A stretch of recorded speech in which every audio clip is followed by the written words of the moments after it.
Sepanjang saya ketahui, berdasarkan laporan tim yang mengelola Sirekap, semuanya dalam negeri, Bang.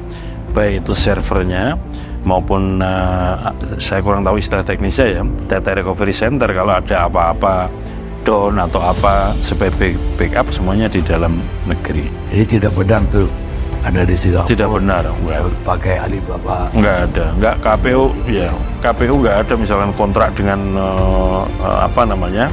penyimpan data yang di luar negeri, nggak ada. Pengamat politik Rocky Gerung memberikan komentar menohok kepada Ketua KPU Hasyim Asy'ari. Rocky menyebut ketika Hasyim Asy'ari mendapatkan pertanyaan dari Karni Ilyas terkait penyimpanan data KPU yang viral berada di luar negeri. Rocky menyebut body language Ketua KPU Hasyim Asy'ari terlihat ragu-ragu, artinya ia tidak memiliki pengetahuan soal server KPU. Apalagi ia menjawab dengan bahasa sepanjang pengetahuan saya. Itu menunjukkan ada yang coba ditutup-tutupi. Tadi bahasa tubuhnya Ketua KPU itu kayak ragu-ragu gitu kan. Terlihat bahwa dia itu lack of knowledge itu. Dan karena itu dia bilang, ya sepanjang pengetahuan saya, itu pun kalimat yang sudah menunjukkan bahwa ada persembunyian kejahatan itu. Orang mesti bilang saya tahu persis tuh. Itu poinnya. Jadi kalau dipanggil psikolog atau dimasukin ke ruang lie detector, itu akan kelihatan kalimatnya.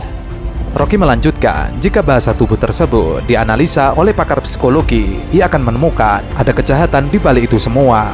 Hal senada juga diungkapkan oleh Sujiwo Tejo. Ia mengatakan kalimat yang digunakan sepanjang sepengetahuan saya, artinya ia tidak tahu apa-apa atau hanya menduga-duga. Gramatik. Jadi kalau misalkan gimana Pak Karni gitu, ya kotanya gimana Pak? Sepanjang pengetahuan saya.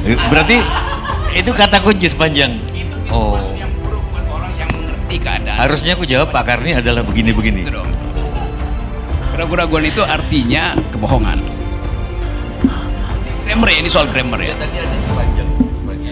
Sementara itu, pakar komunikasi dan telematika Roy Suryo, ia mempertanyakan teknologi KPU yang menurutnya membuat pemilu lebih lambat. Padahal menurut Suryo, sistem tersebut bisa dibuat agar jika ada kesalahan data, sistem langsung bisa mendeteksi. Dicek kepada C1 tadi.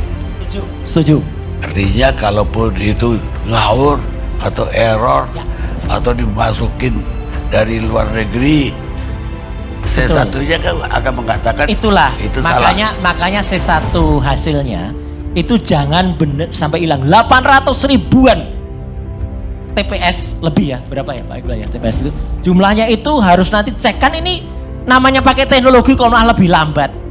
Ia lalu menyindir alat hitung KPU saat ini memiliki kelebihan, yaitu lebih lambat dan lebih mahal. It's simple, harusnya bisa dibuat sebuah automatic checker sehingga tidak perlu harus ada heboh kemarin Bang Karni. Kalau automatic checker yang dipasang, teknologi tadi ditambahkan etika di dalamnya, ya udah selesai, nggak perlu heboh ada Sirekap. Biaya mahal kok malah bikin heboh. Maka mana saya bikin tulisan Bang Karni, Sirekap ini memang banyak kelebihannya, lebih lambat, lebih tidak akurat, lebih mahal daripada kalau tidak pakai Sirekap itu.